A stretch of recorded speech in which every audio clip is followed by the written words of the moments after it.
Murder of George Floyd prompted many people across the country to call for more accountability and transparency from their local police departments, including the use of body cameras. Indianapolis Metro Police launched its body cam program several months after Floyd's death in August of 2020. WRTV Investigates Kara Kenny is digging into whether IMPD's program is working and why some say more needs to be done. We do want to warn you, some of the video you are about to see may be too graphic for some of our viewers. IMPD's officers on the street started using these body cameras last summer. It looks like a cell phone, but actually zips into an officer's vest. So far, they've taken 400,000 recordings. There's a shooter in that car. When you think about it, body camera footage is just a series of moments seen through the eyes of police. Some are touching. All right, go ahead. Like an IMPD officer helping a woman push her disabled car off the road. I'd hit the brakes there, yep. Some moments are heartwarming, like a 3-year-old boy getting a surprise from an officer. Can I give you a sticker? I'll put it right here. Now you're official. And some moments are graphic and hard to watch. Hey, stay with the car, Ruth, stay with the car. Like this incident on West Washington when a suspect runs and fires a shot in the air. Go! Get on the ground! This suspect was shot by police and survived. IMPD released this body camera footage as part of a critical incident video. A critical incident is considered a shooting involving an officer or when a suspect dies while in police custody. Since the body camera program started in August 2020, the agency has released 6 critical incident videos to the public, including an incident in which an officer shot and killed a suspect. WRTV Investigates found while the agency revealed some footage weeks after the incident, others took 2 months, even 3 months to release. Deputy Chief Kendall Adams says they're working to improve turnaround time. Before you put on public display, somebody's worst day, some of these ending in death, you want to make sure that you've at least had a conversation with the family. Obviously, we have to consider the prosecution route on this if they're surviving individuals. So just a lot of things at play. A critical incident video isn't the only way to see what IMPD is up to. Attorneys, insurance companies, the media, and the public can also request access to a recording. We've had over 100 requests for body camera footage, and we have not denied one. We've fulfilled all those requests. Professor Seth Stodden testified at Derek Chauvin's trial for the murder of George Floyd. If an officer is involved in a shooting, he's a use of force and body camera expert. When we're talking about a use of deadly force, we don't even have a he said, right? We have a he said and he's dead.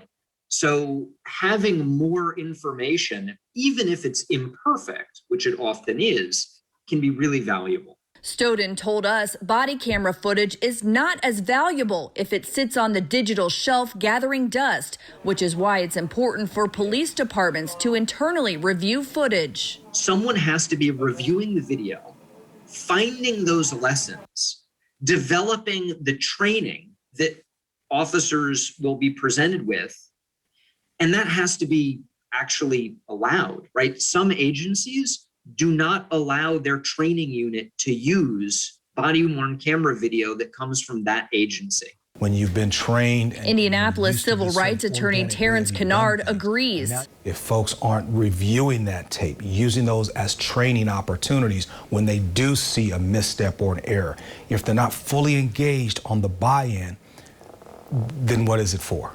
He represents Rachel Harding and Ivory Westfield, who filed a lawsuit alleging they were victims of police brutality in May 2020. I've never been through anything like this in my entire life. This was one of the scariest things. While a bystander did get video, the incident happened before IMPD had body cameras. Body cameras is often that keep them honest device. Would things have been different if there was body camera footage? If my theory is correct, then the answer is yes. In fact, this incident may not have occurred if there was body camera footage. WRTV Investigates asked IMPD how the agency reviews its body camera footage. Yes, we're using our own videos to become better. We send some to our training academy. Drop the gun! In addition to being used as teachable moments, IMPD supervisors and internal affairs also analyze body camera footage, especially when use of force is involved. The agency is also adding 3 auditors who will pull videos to make sure officers are following policy. This is one where we go back and tell the officer, just reminder, let them know you're recording. She may want to go change clothes, whatever. For an agency that responds to 1 million runs a year, that's a lot of moments. Can you say thank you, Officer Casey? You're welcome. But it's all the reality of what IMPD officers see on a daily basis. All right, have a good day. IMPD says body cameras are not a perfect technology. For example, an officer may inadvertently cover their camera with a seatbelt or rifle strap, but they say it's a huge step toward transparency. Working for you, Kara Kenny, WRTV. A new Indiana law that takes effect July 1st makes it a crime for a police officer to turn off a body-worn camera to conceal a crime. IMPD says most of the time cameras automatically turn on under the following circumstances. When an officer is within 500 feet of a dispatched run, draws the gun from its holster, begins to run, violently shakes, such as during a fight. Body cameras also turn on when officers activate lights and or sirens in the car. And when officers lay flat for 10 seconds, this feature, known as Officer Down, notifies all the cars in the district that an officer is in need of immediate assistance.